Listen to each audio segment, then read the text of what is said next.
नमस्कार ओडिशा। आज डिसेम्बर मास 16 तारिख मंगलवार। आज पाणीपाग अपडेट आसी जाइछि। चलंतु नजर पकाइबा। कलबल करुछि शीत। राज्य में जारी रही शीत प्रभाव। आसंता सप्ताह पर्यंत सर्वनिम्न तापमात्रा रे सेभली परिवर्तन हेबो नाही। गोटिए दुईटी सहरर तापमात्रा एपाख सेपाख होई पारे।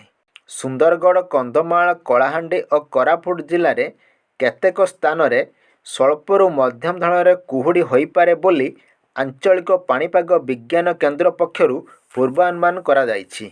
जदि आपनको भिडियोटी भल लगे गोटे लाइक और सब्सक्राइब करने जमारू भूलें। आहुरी 7 दिन जाए हाड़भंगा शीत। फुलबाणी रे सर्वनिम्न तापमात्रा 6 डिग्री सेल्सियस। असह्य जाड़े थरुची ओडिशा। प्रबल शीतरू नाही निस्तार। आगामी 7 दिन जाए संज हेले थराइब हाड़भंगा शीत।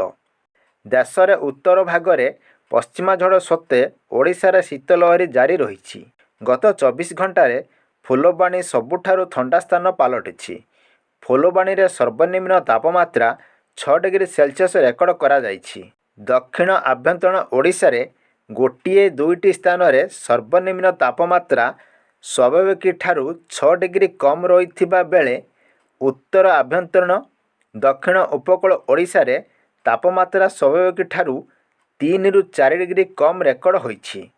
अधिकांश स्थान रे कुहुड़ी और गोटिए दुईटी स्थान रे घन कुहुड़ी जनजीवन अस्तव्यस्त करिछि।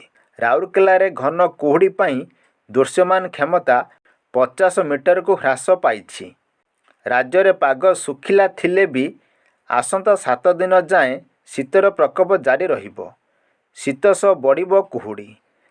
आज झारसुगुड़ा, कलाहांडी, कंधमाल, कोरापुट, सुंदरगढ़ जिले में घन कुहुड़ी देखा देबार संभावना रही।